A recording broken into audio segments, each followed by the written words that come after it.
మీ personal interviews మరియు వ్యాపార ప్రకటనల కొరకు ఈ నెంబర్ని సంప్రదించండి. మనం టీవీ వీక్షిస్తున్నటువంటి ప్రేక్షక అభిమానులకి నా యొక్క హృదయపూర్వక నమస్సుమాంజలు. నేను మీ డాక్టర్ డి బాలకృష్ణ, ఆయుర్వేద వైద్యరత్న, శ్రీ కౌశిక్ ఆయుర్వేద మల్టీథెరపీ హాస్పిటల్, దిల్సుఖ్ నగర్, హైదరాబాద్ నుంచి మాట్లాడుతున్నాను.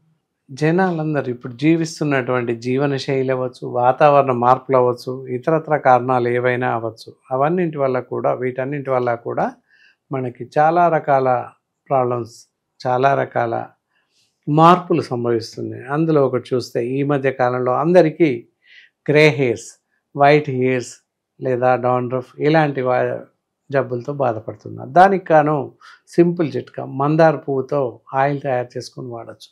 మందార పువ్వులు తెంపేసి వాటిని ఎండబెట్టి పౌడర్ చేయొచ్చు, లేదా పచ్చిగా ఉన్నా కూడా నువ్వుల నూనెలో వేసి బాగా మరకాసి ఆ నూనె తలకు పెట్టుకున్నట్లయితే గ్రే హెయిర్ నుంచి బయటపడవచ్చు.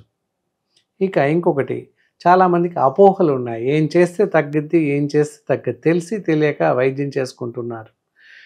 జీలకర్రతో మోకాలు నొప్పులు తగ్గవా? చాలామంది తగ్గుతాయని అనుకుంటారు. అది అపోహ మాత్రమే. జీలకర్రతో మోకాళ్ళ నొప్పులు కానీ ఒంటి నొప్పులు కానీ తగ్గే అవకాశం అసలే లేదు. కనుక పూర్తిగా తెలుసుకొని వాడండి. అలాగే నువ్వులతో చచ్చుపడిన నరాలు బాగా పనిచేస్తాయా, చేయవా? నరాలు ఉత్తేజపడతాయా, పడవా? అంటే కొంతవరకు ఎముకల పుష్టి, కండపుష్టి జరుగుతుంది. నరాలపైన కూడా కొంత ప్రభావం చూపిస్తాయి. ఆహారంలో నువ్వుల్ని తీసుకోవడం శ్రేయస్కరం.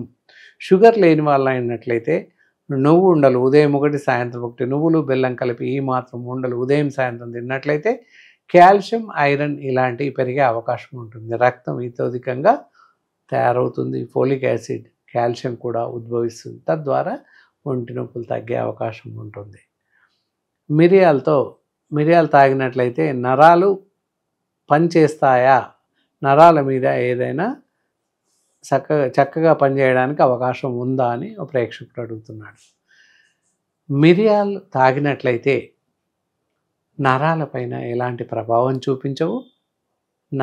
మిరియాల పౌడర్ టీలో తాగడం లేదా నీళ్ళలో తాగడం ఇలాంటివి చేస్తుంటాము.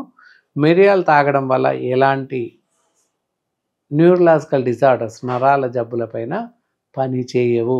జాగ్రత్తగా గమనించండి. తిమ్మిర్లు వస్తాయి లేదా నరాలు చచ్చుపడినట్లు అనిపిస్తే మిరియాలు తాగుతూ ఉంటారు కొంతమంది, కానీ తాగకూడదు.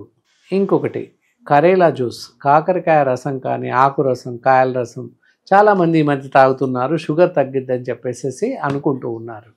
మరి ఎంతవరకు నిజం? తగ్గుతుందా తగ్గదా అని చూస్తే కొంతమందిలో కొంతవరకు తగ్గుతుంది. అలా కాదు, ఒక 5-6 ఆకుల్ని తీసుకొని వాటిని పరిశుభ్రపరిచి కొంత ఎక్స్ట్రాక్ట్ కషాయంలాగా తయారు చేసుకొని, అంటే ఒక గ్లాస్ నీళ్లు వేసుకొని ఆకులది పసరు తీసేసుకొని ఒక గ్లాసు నీళ్లు వేసి బాగా మరిగించేసి అరకప్పు అయ్యాక రోజు ఉదయం సాయంత్రం భోజనానికి ముందు తాగితే కొంతమందికి మాత్రమే మధుమేహం కంట్రోల్లో ఉంటుంది. అంతే తప్ప పూర్తిగా తగ్గుతుంది అని చెప్పడానికి లేదు.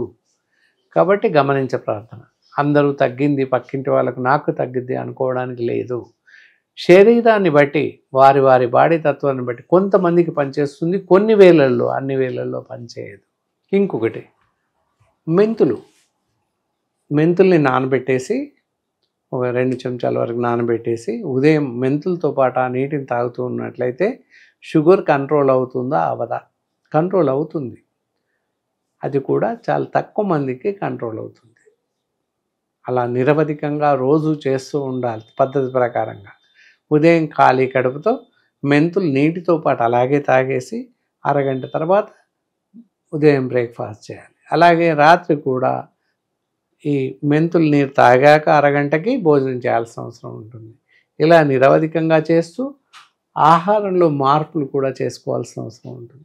అలా చేస్తే కొంతమందిలో మధుమేహం కంట్రోల్లో ఉంటుంది, షుగర్ కంట్రోల్లో ఉంటుంది. అది అందరికీ ఉంటుంది అని చెప్పలేము, అలాగే అన్ని వేళల్లో కంట్రోల్ ఉంటుంది అని చెప్పలేము. తగ్గుతుంది, కానీ కొన్ని సందర్భాల్లో తగ్గదు. ఎందుకంటే మా నివేదికలు చాలా మటుకు చూసాం. ఒకనొకప్పుడు ఒక 10 సంవత్సరాల క్రితం మెంతి పౌడర్ తింటే తగ్గింది. సేమ్ అదే వ్యక్తికి మళ్ళీ మెంతి పౌడర్ ఎలా ఇచ్చినా తగ్గట్లేదు. సో అందుకని గమనించాల్సిన అవసరం ఉంటుంది. ఇంకొక అనుమానం, దాసిన చెక్క, సినామిన్ పౌడర్, చెక్క అంటే అందరికీ తెలుసు. చెక్క పౌడర్ తీసుకోవడం వల్ల అంగస్తంభన జరుగుతుందా లేదా? జరగదు. ఇది అపోహ మాత్రమే. మలబద్ధక సమస్యకి హోమ్ రెమెడీ. చాలామంది మలబద్ధక సమస్యతో బాధపడుతుంటారు. మలబద్ధకం వల్ల ఏంటంటే అజీర్తి వ్యాధులు, ఇంటెస్టైనల్ డిజార్డర్స్ రావడానికి అవకాశం ఉంది. అలాగే ఇంటెస్టైనల్ పాలిప్స్ రావడానికి అవకాశం ఉంది. మూలల వ్యాధి రావడానికి అవకాశం ఉంటుంది. కాబట్టి మలబద్ధక సమస్య లేకుండా చూసుకోవడం ఏ వ్యక్తికైనా అవసరం. మరి మలబద్ధక సమస్య ఉన్నవాళ్ళు రోజు వెళ్ళినా ఫ్రీగా రాని వాళ్ళు కొంతమంది ఉంటారు. కొంతమందికి 2 రోజులకు 3 రోజులకు వస్తుంటుంది.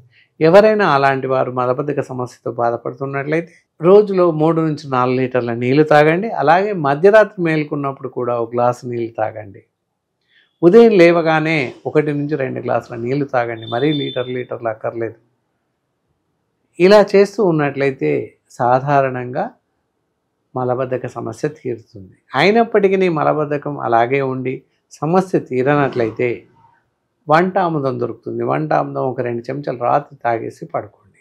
2 రోజులకు 3 రోజులు వెళ్ళేవాళ్ళు దాంతో కొంతవరకు మలబద్ధక సమస్య తీరిపోతుంది. అవసరాన్ని బట్టి నెక్స్ట్ డే 2 నుంచి 3 సార్లు వెళ్తారు, 4 సార్లు వెళ్తారు. అయినప్పటికీ బెంబేలు పడాల్సిన అవసరం లేదు. కాస్త మజ్జిగ తాగితే శమిస్తుంది. అలా చూసుకొని 2 రోజులు ఒకసారి 3 రోజులు ఒకసారి ఆముదం తీసుకోండి. అప్పటికి సరిగా కంట్రోల్ కాలేదు, మన వల్ల కాలేదు అనుకుంటే తప్పనిసరిగా అలాంటి డాక్టర్స్ని సంప్రదించినట్లయితే మలబద్ధక సమస్య నివారణ కోసం సరైనటువంటి మందులు ఇచ్చే అవకాశం ఉంది. నల్ల మిరియాలందరికీ తెలుసు. దాంతో కంటి చూపు పెరుగుతుందా అని చెప్పేసి కొంతమందికి అనుమానం ఉంది, అపోహ ఉంది. కాకపోతే మిరియాలతో కంటి చూపు పెరిగే అవకాశం ఏమాత్రం లేదు. దయచేసి కంటి చూపు తగ్గుతున్న వాళ్ళు మిరియాలని వాడకండి. మిరియాలు ఒకటి గుర్తుపెట్టుకోండి, మిరియాలు వాడాలి అంటే యాసిడిటీ, కడుపులో మంట ఉన్న వాళ్ళకి పనిచేస్తుంది, చల్లతో తాగాలి. అలాగే జలుబు రొంప ఉన్న వాళ్ళు మిరియాల పాలు టీ తాగినట్లయితే పనిచేస్తుంది. ఇతరత్ర దేనికి మిరియాలు పనిచేయవు. బాగా గుర్తుపెట్టుకోండి. కంటి చూపుకు పనిచేసే అవకాశం అసలే లేదు. కాబట్టి మిరియాలు కంటి చూపు తగ్గుతున్న వాళ్ళు వాడకండి. ఓకే. ఇందులో చెప్పినటువంటి నిర్దిష్టమైనటువంటి సలహాలు, సూచనలు జాగ్రత్తగా పాటించండి. ఇందులో మీకు సరిగా పాటించలేని పరిస్థితి ఏదైనా ఏర్పడలైతే మాలాంటి అనుభవజ్ఞులైన ఆయుర్వేద వైద్యులను సంప్రదించండి. మీ సమస్యల్ని, మీ యొక్క అనుమానాల్ని పూర్తిగా నివృత్తి చేసుకోండి. మీ అనుమాన నివృత్తి కోసం, ఇతరత్ర సలహాల కోసం, మీ సమస్యల నివృత్తి కోసం స్క్రీన్ పైన మా నంబర్ స్క్రోల్ అవుతూ ఉంటుంది. మాతో నేరుగా సంప్రదించి మీ అపోహల్ని నివృత్తి చేసుకునే అవకాశం ఉంది. ఈ కార్యక్రమం మీకు నచ్చిందనే అనుకుంటున్నాను. మళ్ళీ మరో కార్యక్రమం ద్వారా మీ ముందుంటాను. సెలవు.